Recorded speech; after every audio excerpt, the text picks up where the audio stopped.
adik-adik. Wah, halo adik-adik. Pasti sudah pada gak sabar ya. Hari ini kita akan ibadah online Atmosphere Kids. Nah, adik-adik, hari ini kita akan mempelajari tentang Tuhan Yesus yang unik dan berbeda. Apa ya yang membuat Tuhan Yesus menjadi unik dan berbeda? Nah, hari ini kita akan mempelajari mengenai Tuhan Yesus yang dicobai oleh iblis di padang gurun. Iblis menggunakan tipu muslihat untuk mencobai Yesus. Tapi Tuhan Yesus melawan semua tipu muslihat dengan menggunakan firman Tuhan. Wah, keren banget ya adik-adik. Yuk sekarang kita siap-siap untuk ibadah.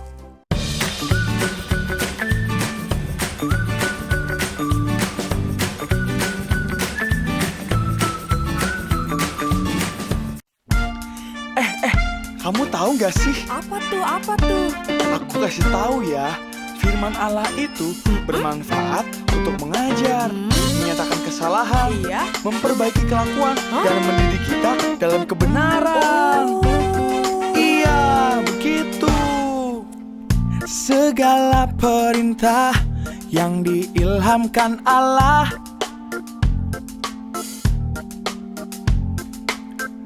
memang bermanfaat untuk mengajar. Segala perintah yang diilhamkan Allah,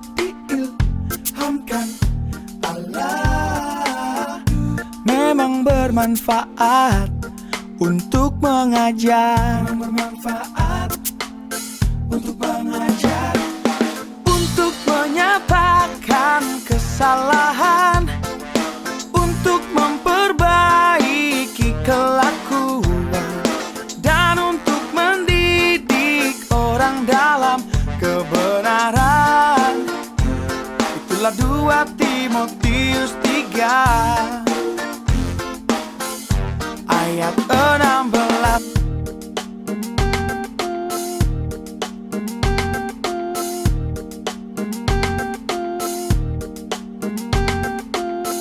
Segala perintah yang diilhamkan Allah,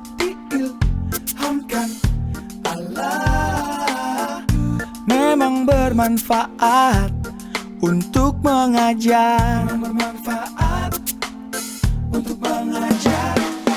Untuk menyatakan kesalahan, untuk memperbaiki kelakuan, dan untuk mendidik orang dalam kebenaran. Itulah 2 Timotius 3 ayat 16. 2 Timotius 3 ayat 16. Ayat 16. 2 Timotius 3 ayat 16. Ayat 16. 2 Timotius 3 ayat 16. My God is strong. He'll do anything big or small. Nothing is impossible for a super wonderful God. Every day I can know God is always there for me and my family. Every day I can know greater is the one who lives inside me. Super big, super strong, so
Dian. Halo Kak Gebi. Apaan nih? Ini Kak, aku lagi bikin sandwich. Tunggu. Tunggu. Mohon maaf. Sandwich kan harusnya pakai roti ya. Ini kenapa pakai mie ya? Loh Kak Gebi, kita kan lagi memasuki minggu spesial, minggu yang unik. Jadi aku bikin sesuatu yang unik. Oh gitu. Kalau sandwich pakai roti, aku pakai bikin mie deh. Oh iya. Pasti rasanya lebih daripada yang biasa Iya, ya, Kak? karena ini sangat unik Kak Gebi. Sangat Dan unik. aku kan ini bikin makanan hari ini juga karena kita hari ini mau belajar tentang sesuatu yang berhubungan dengan makanan juga nih. Oke. Kita ingin belajar waktu itu ketika Yesus dicobai 40 hari tanpa makan adik-adik. Tanpa makan, tunggu. Puasa gitu maksudnya? Iya. Nah, Kak Gebi masih ingat ceritanya? Kayaknya perlu diingat lagi deh. Oke deh, mari kita lihat video yang berikut ini. Hello, friends. I'm practicing playing the guitar today. My teacher says practice makes perfect. The more I practice, the better I play. Do you think I could ever be perfect at playing the guitar?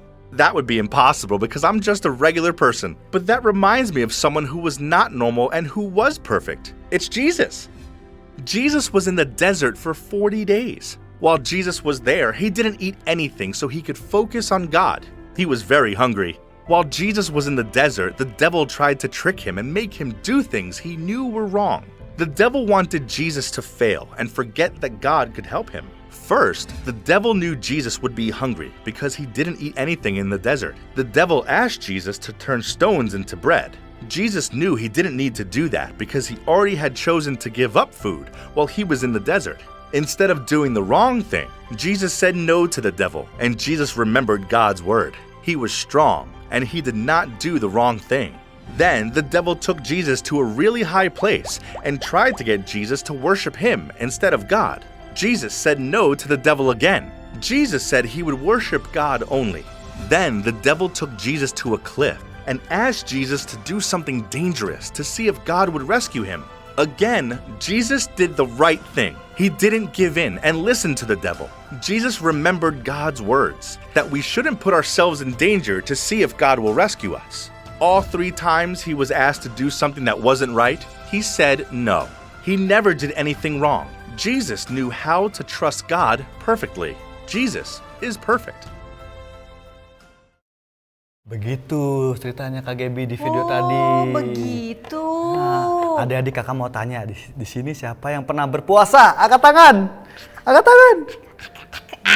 Oh, Kak Gebi pernah puasa? Yes, of course. Aku pernah puasa like hampir 12 jam. Wow, 12 jam. Rasanya gimana Kak Gebi? Rasanya, mau tahu rasanya kayak gimana? Jadi Kak Dian, kan aku biasanya sering makan. Kita sering makan ya kan? Terus tiba-tiba setengah hari 12 jam itu nggak makan, nggak minum yang dingin-dingin, minum es teh, apa segala macam. Jadi kan kayak badannya kayak lemah gitu ya kan? Waduh. Lemah banget. Jadi kayak coba ya kakak bayangin ya. Jadi kalau misalkan nih kita banyak aktivitas nih ya kan? Kayak sekarang nih sekolah di rumah online. Kalau kita lapar, kita tinggal ini aja ya kan, ke ruang tamu, terus kita buka tuh meja makan. Kok ke ruang tamu ada meja makan? Salah. Harus jadi dapur dong. Iya. Masa di ruang tamu Kak Gebi. Terus habis itu kan tinggal dibuka tuh kan. Mau makan, astaga aku lupa, aku puasa. Jadi aku balik lagi untuk belajar ya kan. Terus udah terik-terik, panas banget di kamar tuh, AC mati ya kan. Terus tiba-tiba aku haus dong, enak. Lalu aku lari lagi tuh ke dapur, aku buka tuh kulkas. Ya ampun, aku lupa, aku puasa. Waduh. Jadi kalian bayangin ya Kak, ya sehari-harinya kita Pasti makan. susah banget Kak Gebi ya. Susah banget Kak Dian, sampai Kak Dian. Tunggu, sabar. Kak Gebi mau cerita yang part paling penting. Kalau lapar, pasti Kak Dian pernah kan perutnya bunyi, adik-adik juga pernah nggak? Iya, Bunyi. benar bunyi. Kayak, gitu. Itu yang Kak Gebi rasain Kak Dian kalau Kak Gebi puasa. Tahu sendiri kan Kak Dian, Kak Gebi lincahnya kayak gimana? Bener adik-adik. Kan kalian tahu kan Kak Gebi ini sugar rush banget. Dia kalau dance tuh heboh banget. Dan waktu puasa pasti Kak Gebi lemes banget adik-adik. Iya. Tapi Kak Gebi, Waktu Yesus Kristus ini berpuasa, dia tuh bukan hanya 12 jam, tapi 40 hari. Dan dia dicobai KGB di padang gurun. 40 hari nggak makan, nggak minum. Dicobai. Cobain juga. Ada 3 percobaan. Yang pertama, dia tuh disuruh merubah batu jadi roti. Tapi saat itu Yesus menolak dan Yesus bilang, manusia bukan hanya hidup dengan roti saja, tapi dari firman Tuhan. Yang kedua, adik-adik, ini iblis emang bener-bener rese banget nih. Kesel banget sama iblis. Sekesel itu. Yesus disuruh diperlihatkan seluruh kerajaan dunia. Dan dijanjikan kalau dia ingin menyembah si iblis, Yesus akan memiliki semuanya itu. Tapi Yesus menolak. Karena Yesus percaya hanya pada satu Allah saja, satu Tuhan aja KGB. Yang ketiga nih KGB emang. Banyak ya, 1, 2, Yang ini ketiga yang 3. terakhir nih ya. Aduh. Yesus disuruh loncat dari bait Allah, terjun. Katanya dibilang kalau kamu akan loncat, kamu akan dilindungi oleh malaikat-malaikat. Tapi Tinggi itu ya, Kak, Yesus gedungnya. Yesus bilang sama iblis, janganlah sekali-sekali engkau mencobai Allahmu sendiri. Wah, akhirnya singkat cerita, iblis pergi dan Yesus melewati percobaan itu semua KGB. Wah, hebat banget ya, Kak. Maksudnya kayak gimana ya, Kak? Tuhan Yesus itu udah dicobain, tapi dia menolak semuanya gitu ya kan. Tuhan itu keren banget. Jadi adik-adik, dari firman yang udah kita dengar di video sebelumnya sama sharing dari kakak Dian ini, kita tahu bahwa Tuhan Yesus itu adalah Tuhan yang sempurna.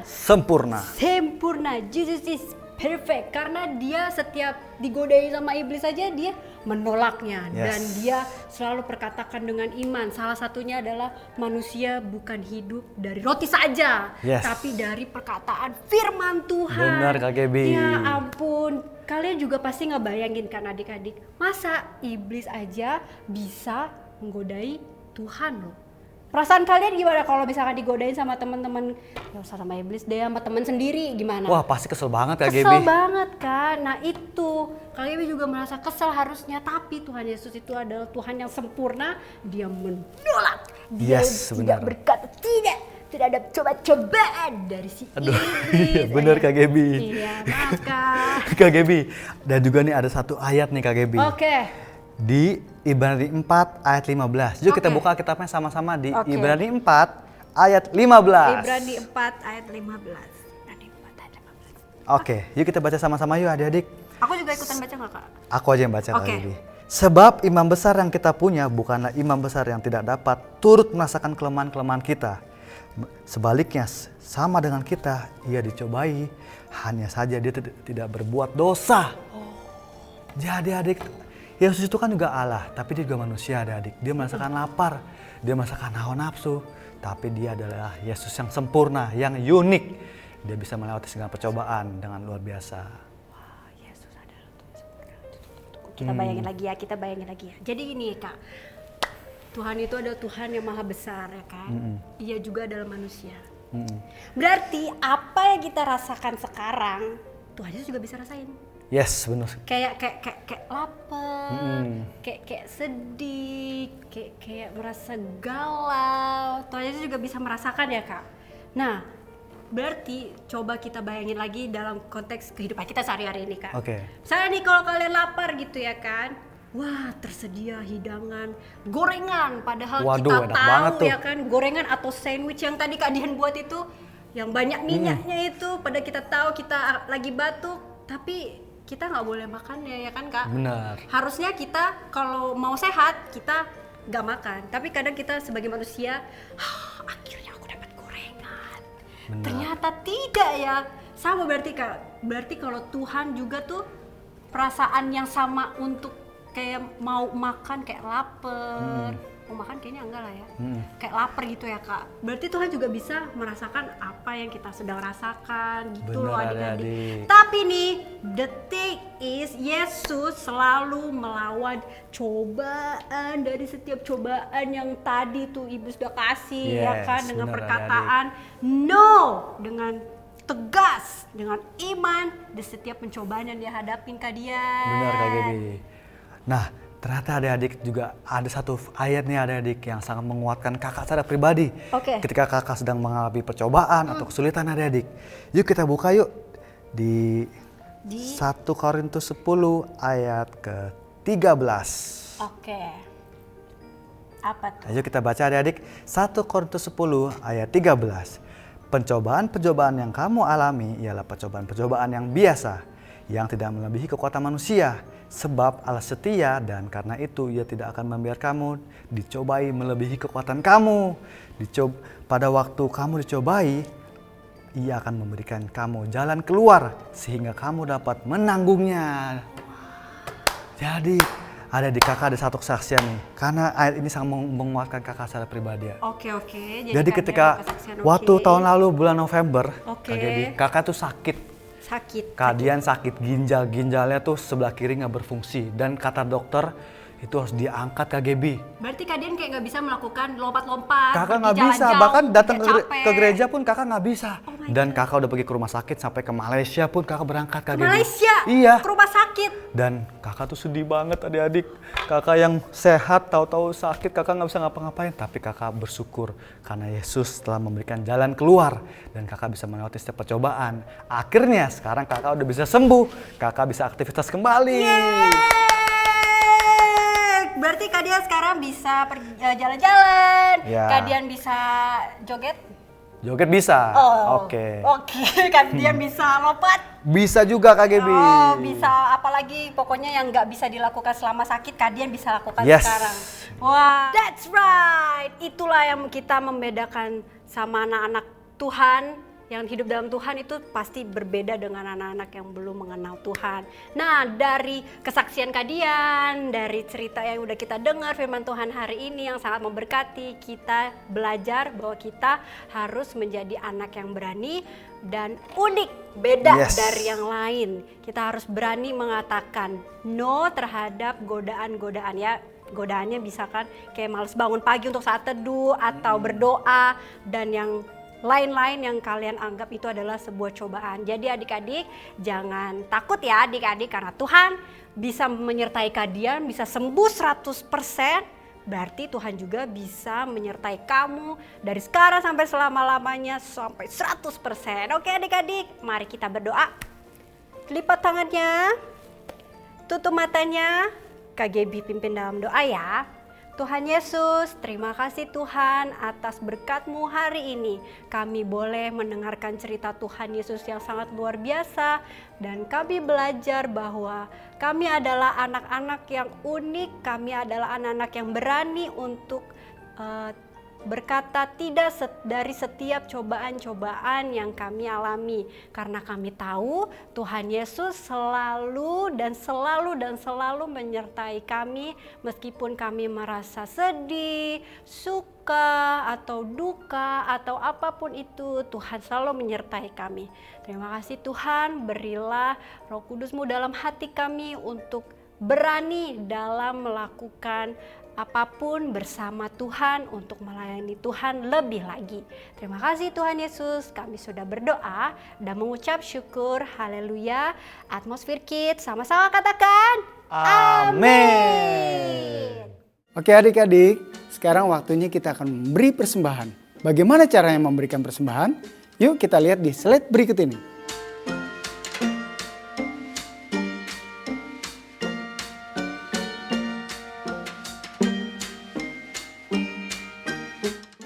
Nah adik-adik, sebelum kita memberikan persembahan, mari kita berdoa.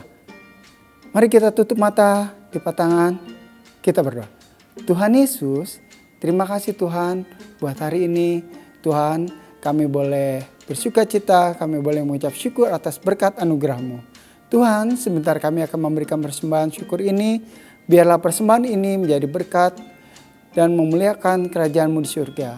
Terima kasih Tuhan Yesus. Haleluya. Amin.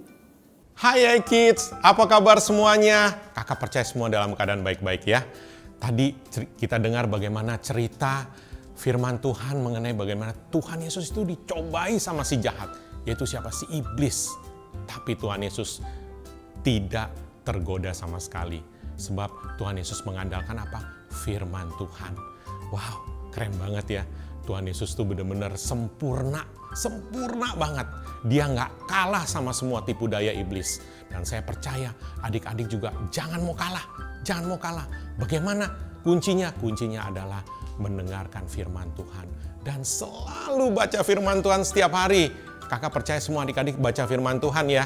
Dan hari ini kita belajar mengenai satu ayat yang kita harus hafalkan selama 1 bulan ini. Ya, yaitu apa? Kita lihat di 2 Timotius 3. 2 Timotius 3 kita buka ya, kita buka Alkitab kita sebentar aja. 2 Timotius 3 ayat 16. Segala tulisan yang diilhamkan Allah memang bermanfaat untuk mengajar, untuk menyatakan kesalahan, untuk memperbaiki kelakuan, dan untuk mendidik orang dalam kebenaran. Yeay! Apa ayatnya? 2 Timotius 3 ayat 16. Ya, hafalin ya adik-adik ya. Yuk adik-adik, sekarang kita mau berdoa. Kita mau berdoa, kakak juga mau berdoa buat semua adik-adik di E-Kids supaya tetap rajin baca firman Tuhan.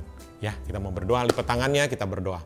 Bapa dalam surga, kami bersyukur untuk firman-Mu. Firman-Mu begitu luar biasa Tuhan. Aku percaya Tuhan pada saat ini, biar adik-adik di rumah juga mendengarkan dan menaati firman-Mu Tuhan. Dan mereka selalu rajin baca firman Tuhan.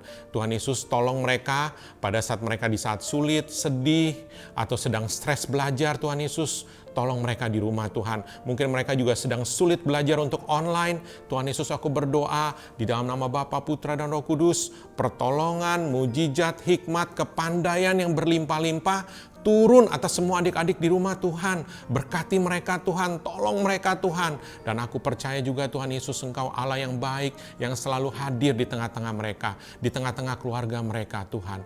Tuhan, aku berdoa juga buat para orang tua Tuhan. Tolong para orang tua Tuhan yang bekerja, yang berusaha Tuhan. Buat mujizat, buat berkat Tuhan mengalir berlimpah Tuhan. Buat terobosan dalam hidup mereka. Terima kasih Tuhan Yesus, Engkau Allah yang begitu baik. Engkau Allah yang hidup. Engkau Allah yang mau hadir di tengah-tengah kami. Dalam nama Bapa, Putra, dan Roh Kudus, aku percaya berkat Tuhan turun atas adik-adik semua di rumah dan para orang tua. Haleluya. Amin. Yeay, thank you adik-adik udah dengerin firman Tuhan. Dan kakak percaya kita ketemu lagi minggu depan. God bless you. Bye-bye. My God is strong. He'll do anything big or small.